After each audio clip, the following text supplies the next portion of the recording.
Hey guys, Joi Madison here with Eat, Sleep, Sweat. Today we're filming another episode of Real Sweat with Real People.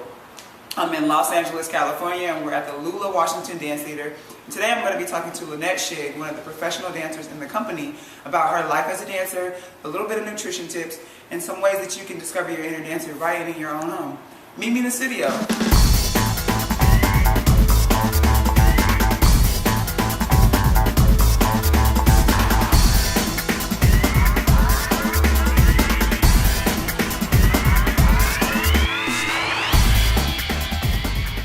So we're here in the studio with Lynette.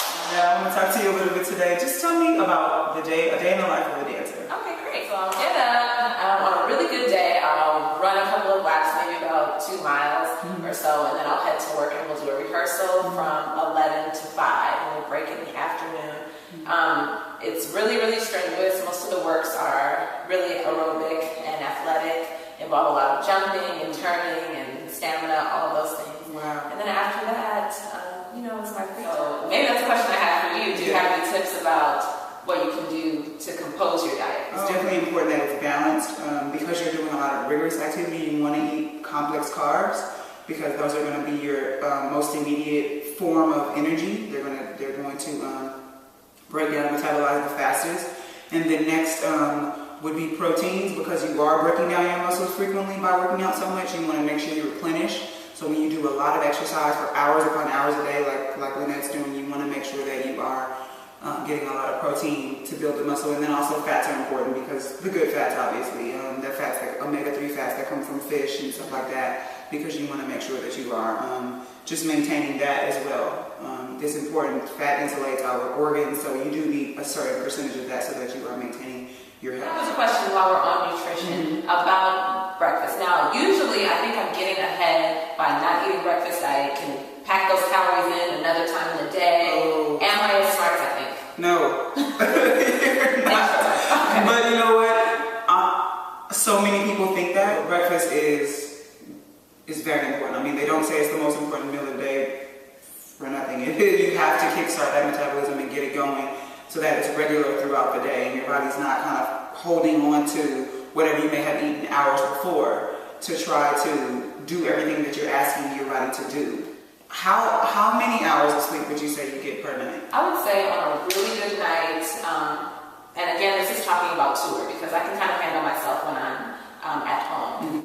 Maybe 6 hours on a really, really good night. That's if I get to bed by 12. Again, you're running, jumping rope, doing weights, or whatever else you may be doing, and the dancing itself is grueling. It can be very, very difficult training. So make sure you're getting enough rest, because not only does it affect your recovery and recuperating rate as far as your muscles are concerned, but it also affects your hormonal levels, which can affect your appetite. It all kind of cycles in together. They're not separate. Like nutrition is not separate from working out, it's not separate from resting and sleeping. They're all connected, yeah.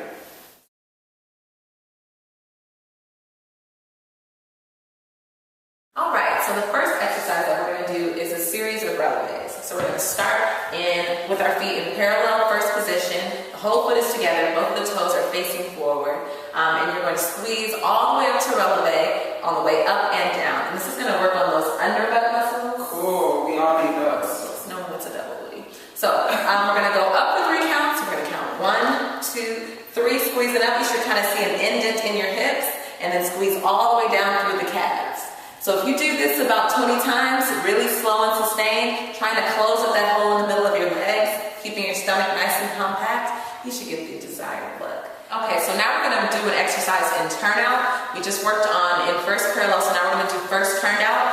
The toes are going to face away from the body to the sides of the body, and you don't want to force your turnout.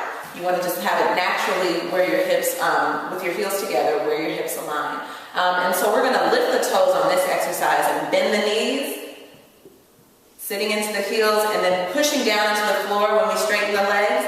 You want to straighten the legs like a zipper, like you're really squeezing both of them together. Close up that space in the middle of the leg. And this is going to force you to use your inner thighs. We're going to keep our stomachs held in and our abs tight on the way down and way up. And so we're going to do these in 3 counts too. So we're going to go 3 counts down. 1, 2, 3, back nice and straight. Then pressing into the heels, up.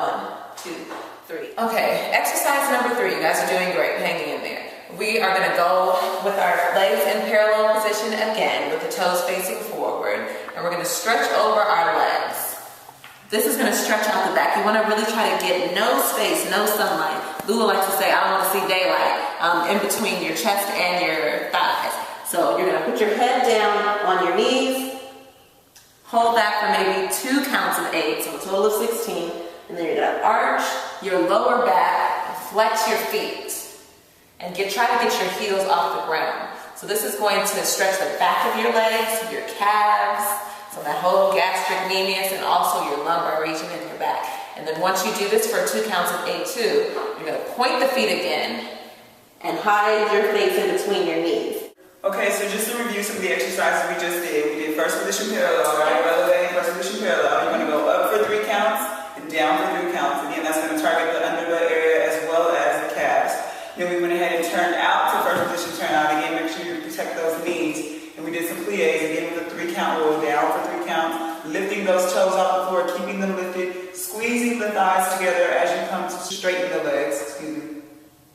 And then we're gonna take that out to second position, again turned out, same idea, abs in nice and tight, toes up, down, keeping the abs in tight, keeping the hips dropped, knees out over the toes, not rolling in, squeezing up, targeting those inner thigh areas. And then the final exercise we did is this stretch over exercise. We just come down to the floor, lengthen those feet, and you want to just lean forward to really target those same muscle groups. And this time we're going to stretch them out. So you're just going to lean, again, abs in tight, 2 8 counts for 16. Flex the feet, roll out, extend, hold that position, really stretching the lower back area.